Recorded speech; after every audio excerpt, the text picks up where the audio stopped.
Hayi njalo ayijiki kuma nje. Ake ngiphinde futhi. Zolonke nginithi nje kancane. Niyezwa? Alright. Siphinde sithi lento le. Right, yini la. Ne? Right, kini ke. Baba. Umama. Bantwana, da and then da family tree kwasha wacima kwafuthi. Ne? Good shot. Then I want us to touch upon something very serious. Lozi Tongo. Guess what? Lezi zinto zombili ziphuma kuphi? Kwabantu bakini. Right? Ha. However, I want us to look at this thing this way. Right? So la kuhleli khona abantu abanganawo abalala bengenamacala benze yonke into correctly, inhlanhla zonke zihleli kuphi khona la. Right? So these people laba balala ubuthongo bahleli la. Ne? Asithi ke sephakade la sekhaya kini. And then we've got our friends. Kusayibona abantu bakinjalo lapha.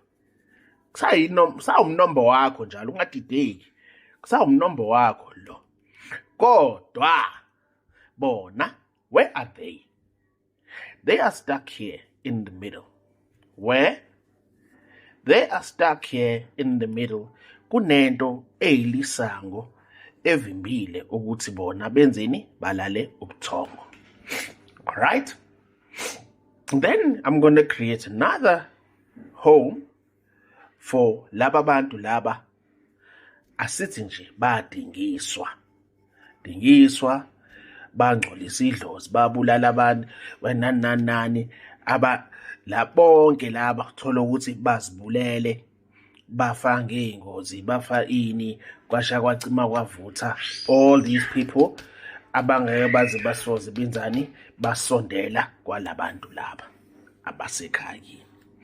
Ne? Yeah. Topic for another day.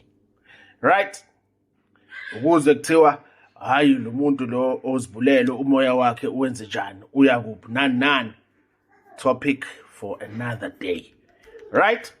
Good shot. Ngiyalanga maboma. So, labantu laba aphile lo muntu ahambe shona. Asithi-ke la mhlambe ingane washona ingane akazayihlawula akazenze lutho nani washada bese wabukisa ngegama ledlozi lethu ngegama lalomndeni wethu kwabantu basekhweni lakhe washona nje kunamacala kunantoni kwasha kwacima kwavutha. Lo ushuthi lo muntu ke usehambile ebese kuthiwa ke uyabuya azuthi hayi ngifuna ukuzolungiselwa ukuze ngenze njani ngikwazi ukulala ini ubuthongo ngikwazi ukwenzani ukulala ubuthongo. Yayizwa ke leyo nto. So let's think about it spiritually, my friend.